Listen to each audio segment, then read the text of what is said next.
Di video kali ini kita akan melanjutkan cerita dari episode sebelumnya yang menceritakan rencana besar Lilith untuk menjadi ratu kerajaan manusia. Nah, kira-kira di episode kali ini apa yang direncanakan Mickey ketika menyusup di kota menara raksasa dan seperti apa kekuatan Mickey yang merupakan salah satu master dari kerajaan iblis? Oke, dengan begitu, daripada lama-lama lagi, berikut pembahasan cerita kali ini. Sekarang, cerita akan diperlihatkan dari sudut pandang Silika, yang dulunya merupakan seorang budak dan kini telah menjadi penduduk menara raksasa. Saat itu, Silika sedang membersihkan halaman depan sebuah toko yang baru saja diserahkan kepadanya untuk dikelola. Setelah memastikan semuanya bersih dan rapi, Silika masuk ke dalam toko tersebut, yang terlihat sudah sepenuhnya dipersiapkan untuknya. Ia hanya perlu bekerja di toko itu, sekaligus menempatinya sebagai tempat tinggal. Silika tidak pernah menyangka bahwa justru dirinya yang akan mewujudkan impian kedua orang tuanya, yaitu memiliki sebuah toko sendiri, seperti yang selalu ia impikan sejak kecil. Ia teringat kembali masa lalu ketika orang tuanya hanyalah pedagang keliling yang kemudian diserang dan dibunuh oleh monster. Dari kejadian itu, hanya Silika yang selamat, namun ia justru berakhir menjadi budak ras elf dan mengalami banyak hal buruk. Meski begitu, berkat kemunculan kelompok Mohawk yang menyelamatkannya saat itu, hidup Silika perlahan berubah menjadi lebih baik, hingga akhirnya ia bisa berdiri di sini berkat penyihir menara raksasa. Karena sejak kecil Silika sering membantu ayahnya berdagang, ia sudah bisa membaca dan menulis, serta memiliki kemampuan berdagang yang cukup baik. Itulah alasan mengapa ia dipercaya untuk mengelola salah satu toko di menara. Tiba-tiba Silika teringat bahwa hari ini ia akan mendapatkan seorang pekerja tambahan yang selama ini ia tunggu-tunggu. Hal itu membuatnya merasa senang, karena banyak pekerjaan di toko yang selama ini harus ia tangani sendiri akhirnya bisa dibagi. Terlebih lagi, ia mendengar bahwa pekerja barunya juga seorang gadis sepertinya. Sejak penyihir menara menaklukkan kerajaan elf dan membebaskan umat manusia dari perbudakan, banyak manusia yang dulunya budak memilih untuk berkumpul dan menetap di menara raksasa. Akibatnya, populasi manusia di menara meningkat dengan sangat pesat. Terlebih lagi, setelah penaklukan negara Beastman, banyak sandera manusia yang dibebaskan juga memutuskan untuk tinggal di menara, hingga jumlah penduduk manusia kini mencapai sekitar 10.000 orang. Selain itu, dalam radius beberapa kilometer dari menara, berbagai perumahan, sumur, dan bangunan lainnya terus dibangun secara bertahap. Berkat bantuan para pelayan peri dan para naga, lahan serta infrastruktur dapat disiapkan dengan cepat untuk menampung semua penduduk. Meski demikian, jumlah orang dengan kemampuan khusus sebagai tenaga kerja masih terasa kurang, terutama untuk pekerjaan yang berhubungan dengan pengelolaan ladang dan kebutuhan produksi sehari-hari. Sebenarnya, gift unlimited gacha milik Light bisa saja digunakan untuk membantu banyak penduduk manusia dengan cepat. Namun, jika terlalu mengandalkan bantuan kartu, para manusia tidak akan bisa mandiri dan justru akan terus bergantung. Karena alasan itulah, dibutuhkan waktu yang cukup lama untuk membentuk tenaga kerja yang benar-benar berkualitas dan mampu berdiri sendiri. Untuk menunjang proses tersebut, berbagai persiapan telah dilakukan. Rumah-rumah dibangun, ladang dibajak untuk memulai produksi pangan, dan beberapa pengrajin mulai memproduksi kebutuhan sehari-hari secara bertahap. Selain itu, karena ada beberapa orang yang memiliki pengalaman berdagang seperti Silika, ia pun ditugaskan untuk mengelola sebuah toko sebagai pusat distribusi kebutuhan. Namun, mengelola toko seorang diri ternyata sangat sulit. Itulah sebabnya Silika berusaha mencari seseorang yang bisa membantunya. Sayangnya, karena jumlah orang yang memiliki kemampuan dan pengalaman masih sangat terbatas, ia tidak berhasil menemukan satupun pekerja yang sesuai. Hingga akhirnya, para pelayan peri datang membawa kabar baik. Mereka mengatakan bahwa ada seseorang dengan kemampuan yang selama ini Silika cari. Dalam latar belakangnya, gadis itu memiliki kisah hidup yang mirip dengan Silika, di mana kedua orang tuanya juga merupakan pedagang yang terbunuh oleh monster. Gadis tersebut juga disebut sebagai mantan budak yang beruntung dibebaskan oleh menara raksasa. Namun, semua latar belakang itu hanyalah cerita yang dibuat-buat. Tentu saja Silika sama sekali tidak mengetahui identitas asli Mickey. Saat ini ia justru menyambut kedatangan Mickey dengan hangat di depan tokonya. Mickey yang sudah berpakaian rapi dan tampak siap bekerja pun mulai memperkenalkan dirinya, lalu memberitahu Silika bahwa mulai hari itu ia akan bekerja membantu di toko tersebut. Setelah menyambut kedatangan Mickey, Silika langsung mengajaknya masuk ke dalam toko. Mereka pun duduk saling berhadapan dan mulai mengobrol dengan santai. Silika mengucapkan terima kasih karena Mickey sudah datang dan bersedia bekerja bersamanya. Mickey pun membalas dengan mengatakan agar Silika tidak perlu sungkan, karena ia sendiri merasa beruntung bisa langsung mendapatkan pekerjaan. Terlebih lagi bisa bekerja bersama gadis seimut Silika, karena toko hari itu masih tutup dan Mickey baru saja tiba. Silika menyarankan agar mereka bersantai terlebih dahulu di pagi hari. Ia juga berencana mengajak Mickey berkeliling menara raksasa pada sore harinya. Mendengar hal tersebut, Mickey merasa senang, karena menurutnya menara raksasa adalah tempat paling menakjubkan yang pernah ia lihat. Hal itu membuatnya semakin bersemangat untuk melihat-lihat sekeliling kota. Silika kemudian berkata bahwa ia akan mengajak Mickey ke berbagai tempat menarik dan beberapa toko yang bagus. Namun sebelum itu, ada beberapa hal penting yang harus ia jelaskan, terutama mengenai aturan yang tidak boleh dilanggar di kota menara raksasa. Melihat Silika yang tiba-tiba bersikap serius, Mickey menunjukkan ekspresi sedikit ketakutan. Menyadari hal itu, Silika segera meminta maaf dan menjelaskan bahwa semua ini dilakukan demi kebaikan Mickey, karena aturan tersebut wajib dipahami dan dipatuhi oleh semua orang. Silika pun mulai menjelaskan bahwa segala bentuk kriminalitas dilarang keras. Selain itu, segala ucapan yang menjelekkan menara raksasa maupun para pelayan peri juga sama sekali tidak diperbolehkan. Mickey lalu bertanya apa yang akan terjadi jika seseorang melanggar aturan tersebut. Silika menjawab bahwa orang-orang di sekitar akan menatap dengan tidak senang, memarahi pelanggar, bahkan bisa saja mengabaikannya sepenuhnya.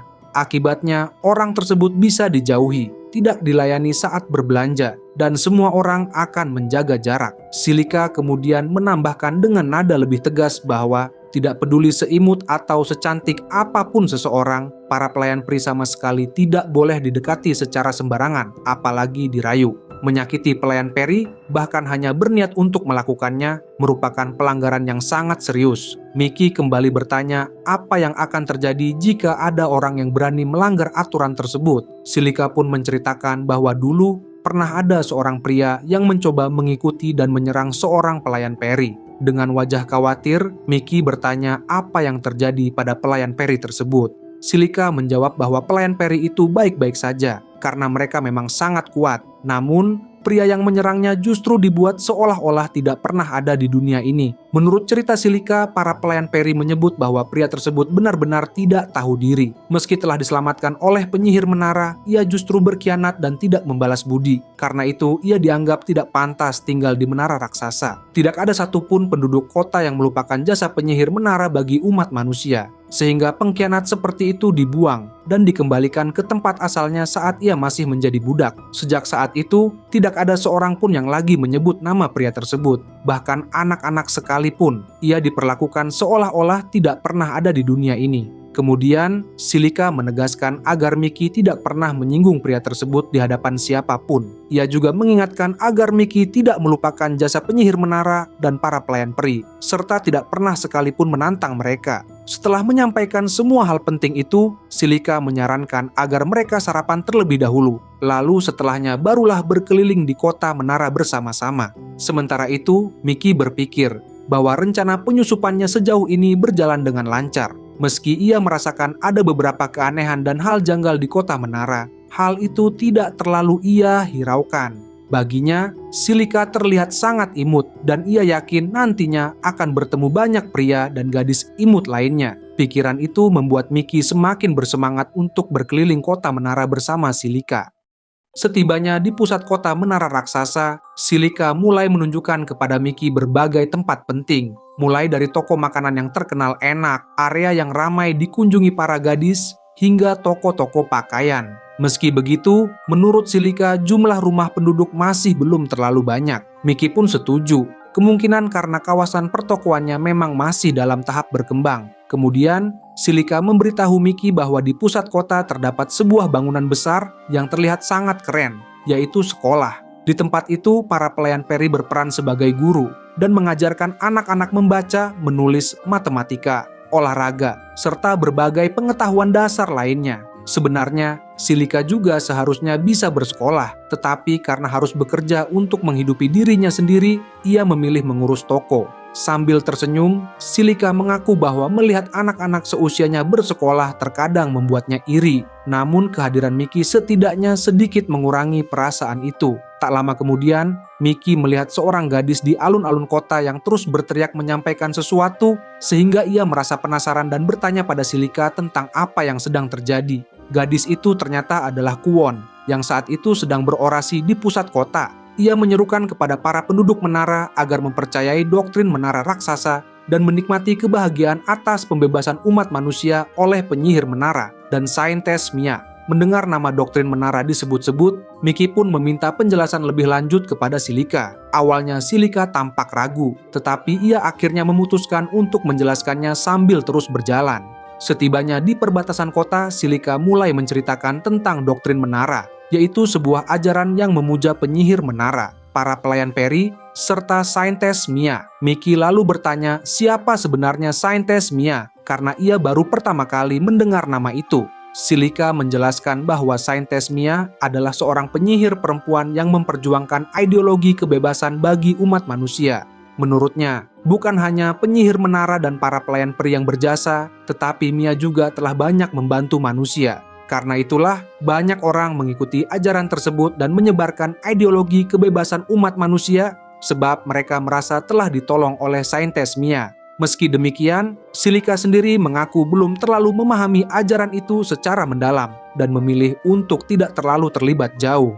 Silika memahami alasan mengapa banyak orang memuja penyihir menara. Namun, menurutnya, menyebut seorang penyihir gadis biasa sebagai saintes terasa sedikit berlebihan. Sebelumnya memang ada sejumlah orang yang menolak ajaran tersebut karena merasa seolah diwajibkan ikut, dan para pelayan peri pun sempat menolak keras. Meski begitu, tetap saja ada sebagian orang yang menerima ajaran itu tanpa keberatan sedikit pun. Miki lalu bertanya, apakah dengan begitu doktrin menara sudah diakui sebagai sebuah agama? Silika menjawab bahwa ia sendiri belum benar-benar yakin. Pasalnya, para pelayan peri belakangan ini memang sudah mengakuinya. Tetapi ajaran itu belum berkembang pesat. Karena itulah, Silika masih ragu apakah harus ikut atau tidak dan memilih untuk menjaga jarak terlebih dahulu. Menurut Miki, hal tersebut terasa cukup aneh karena agama menara tidak benar-benar dipuja secara luas, tetapi juga tidak dilarang, bahkan justru diakui keberadaannya. Tak lama kemudian, mereka berdua tiba di perbatasan terjauh dari pusat kota menara. Di hadapan mereka terlihat sejumlah naga yang sedang mengangkut kayu sebagai bahan pembangunan infrastruktur kota. Di sekitar mereka, para pelayan peri sibuk memberi instruksi kepada para naga. Miki berpendapat bahwa pemandangan pelayan peri dan naga yang bekerja bersama itu terlihat sangat keren, dan Silika pun mengaku ia juga merasakan hal yang sama saat pertama kali menyaksikannya. Silika lalu melanjutkan ceritanya bahwa para naga yang dulu dikenal sebagai makhluk yang menyerang negara lain kini justru membantu membangun kota menara. Saat pertama kali melihat mereka, Silika sempat ketakutan, tetapi ternyata semuanya aman, apalagi setelah tahu bahwa para naga itu bisa memahami perkataan manusia. Miki mengangguk paham, tetapi diam-diam ia menggunakan sihir penilaian untuk mengamati kekuatan para naga dan pelayan peri. Hasilnya menunjukkan bahwa para pelayan peri rata-rata berada di level 500, sementara para naga berada di kisaran level 500 hingga lebih dari 1000. Miki berpikir, seandainya Daigo mengetahui hal ini, ia pasti akan mengamuk dan mencoba melawan mereka semua. Namun bagi Miki sendiri, keindahan paras dan fisik para pelayan peri jauh lebih menarik daripada angka level mereka. Hasrat gelap di dalam dirinya bergejolak hebat, bahkan hanya dengan membayangkannya saja sudah membuatnya bersemangat. Tanpa disadari, niat membunuh Miki sempat memancar cukup kuat hingga membuat beberapa naga dan pelayan peri di sekitarnya merasakannya. Mereka pun menoleh serempak ke arah Miki dan Silika. Menyadari hal itu, Miki segera berpura-pura tidak tahu apa-apa. Karena merasa sudah terlalu lama berkeliling, Silika pun menyarankan agar mereka segera kembali pulang dan menyiapkan makan malam bersama. Sementara itu, para pelayan peri dan naga masih tampak kebingungan dengan perasaan aneh yang mereka rasakan sesaat sebelumnya. Menjelang malam hari, Miki dan Silika akhirnya makan bersama. Meski sebagian masakan mereka gosong, keduanya justru tertawa dan menikmati hidangan itu dengan suasana hangat. Setelah makan malam selesai, mereka saling mengucapkan selamat malam, lalu masuk ke kamar masing-masing. Silika tampak sangat senang, karena baginya Miki adalah orang yang baik dan menyenangkan. Namun, ketika malam semakin larut dan Silika tertidur lelap, Mickey mulai melancarkan aksinya. Ia menghipnotis Silika hingga gadis itu terbangun dalam keadaan tidak sadar sepenuhnya. Pada saat itu, penampilan Mickey berubah drastis. Ia mengenakan pakaian yang memperlihatkan jati dirinya sebagai salah satu master dari kerajaan iblis. Menurut Mickey, hipnotis pada Silika telah bekerja dengan sempurna. Semua itu berkat makhluk besar di sampingnya, seekor makhluk bernama Ratu Lebah Veronom. Feromon yang dihasilkan Ratu Lebah tersebut mampu membuat target berada dalam kondisi hipnotis ringan, sehingga mudah dimanipulasi untuk mengumpulkan informasi. Namun, kemampuan itu sebenarnya hanya efektif pada target berlevel rendah dan tidak berada di ruang tertutup. Pada dasarnya, feromon hanya cukup kuat untuk mengusir monster lemah dan tidak seharusnya bisa mengendalikan manusia. Akan tetapi, berkat Mickey yang merupakan seorang master dengan gift bernama Beemancer dan level mencapai 6000, kemampuan uniknya sebagai summoner mampu memperkuat para familiarnya. Karena itulah, kekuatan Ratu Lebah Veronom meningkat jauh melampaui batas normal, hingga mampu membuat Silika sepenuhnya berada di bawah pengaruh hipnotis. Kemudian, Mickey mulai mengajukan beberapa pertanyaan kepada Silika dan memerintahkannya untuk menjawab semuanya dengan jujur, tanpa menyembunyikan apapun. Silika pun merespons dengan patuh dan menjawab iya. Mickey lalu bertanya, saat Silika mengajaknya berkeliling kawasan kota menara, apakah ada sesuatu yang ia rahasiakan? Silika menjawab singkat bahwa tidak ada satupun yang ia sembunyikan. Mickey melanjutkan pertanyaannya dan menanyakan apakah Silika pernah bertemu langsung dengan penyihir menara. Silika menjawab bahwa ia belum pernah bertemu secara langsung, tetapi pernah melihatnya ketika penyihir menara menuntun pangeran dan putri kerajaan manusia. Karena ingin mengetahui lebih jauh, Mickey bertanya apakah penyihir menara itu cantik. Silika membenarkan hal tersebut, meski ia tidak bisa melihat wajahnya karena tertutup tudung. Hanya dari suara dan aura yang terpancar saja sudah cukup baginya untuk menyadari bahwa penyihir menara adalah sosok yang sangat cantik. Mickey kemudian bertanya lagi apakah Silika pernah masuk ke dalam menara, dan jika pernah, seperti apa keadaannya. Silika menjawab bahwa ia pernah masuk ke lantai pertama menara. Tempat itu didominasi warna putih, dipenuhi tiang-tiang besar dengan langit-langit yang sangat tinggi. Namun, ia sama sekali belum pernah naik ke lantai-lantai di atasnya. Tak berhenti di situ, Mickey kembali bertanya apakah Silika mengetahui siapa yang berada di lantai kedua atau lantai-lantai berikutnya, serta apakah penyihir menara memang tinggal di menara raksasa. Silika menjawab bahwa berdasarkan rumor yang ia dengar, pangeran dan putri kerajaan manusia pernah masuk ke lantai 2 atau bahkan lebih atas, dan penyihir menara tampaknya memang tinggal di dalam menara raksasa. Melihat Silika mulai kelelahan akibat terlalu lama berada di bawah pengaruh hipnotis, Mickey memutuskan untuk mengajukan pertanyaan terakhir. Ia bertanya apakah Silika mengetahui tentang Shi atau pernah mendengar nama itu sebelumnya. Silika menjawab singkat bahwa ia tidak tahu dan tidak pernah mendengarnya sama sekali. Mendengar jawaban tersebut, Mickey menyimpulkan bahwa jika Shi memang benar berada di dalam menara, maka keberadaannya disembunyikan dengan sangat rapi. Atau mungkin saja Shi memang tidak pernah ada di menara raksasa sejak awal, sehingga kebenarannya menjadi sulit untuk dipastikan secara langsung. Kemudian, Mickey memberi perintah agar Silika kembali ke kasur dan melanjutkan tidurnya. Sambil mendekat dan menatap wajah Silika, di dalam benaknya ia membayangkan seperti apa jeritan imut yang kelak akan keluar dari Silika, sesuatu yang justru membuat gairahnya semakin memuncak. Sambil tertawa senang, Mickey ingin sekali menjadikan Silika sebagai bagian dari koleksinya. Namun, menyerangnya di hari pertama hanya akan membuat misi penyusupannya sia-sia. Meski begitu, gadis imut seperti Silika membuat Mickey sulit menahan diri lebih lama. Karena itulah, ia berniat segera menuntaskan misi penyelidikannya, lalu membawa Silika bersamanya saat kembali. Meski demikian, di benaknya masih tersisa keraguan apakah ia harus memilih Silika atau justru pelayan peri sebagai target yang akan ia culik. Setelah itu, Mickey bersiap mengirimkan laporan. Ia menulis sebuah surat kecil, lalu menyerahkannya kepada lebah bayangan yang sangat sulit terdeteksi, bahkan telah diperkuat oleh kemampuannya sendiri. Mickey pun memerintahkan lebah kecil itu untuk segera mengantarkan surat tersebut ke kerajaan iblis. Menurut Mickey, penjagaan di sekitar menara raksasa sangatlah ketat hingga membuatnya pusing. Namun, setelah berhasil masuk ke dalam, pertahanan di dalam menara justru terasa tidak seketat yang ia bayangkan. Bisa jadi hal itu merupakan bukti betapa percaya dirinya pihak menara raksasa terhadap kekuatan mereka sendiri. Atau mungkin karena mereka yakin dapat memusnahkan siapapun yang menjadi musuh. Apapun alasannya, Mickey memastikan bahwa pekerjaannya di menara raksasa sebagai penjaga toko akan ia manfaatkan sebaik mungkin untuk kepentingannya sendiri.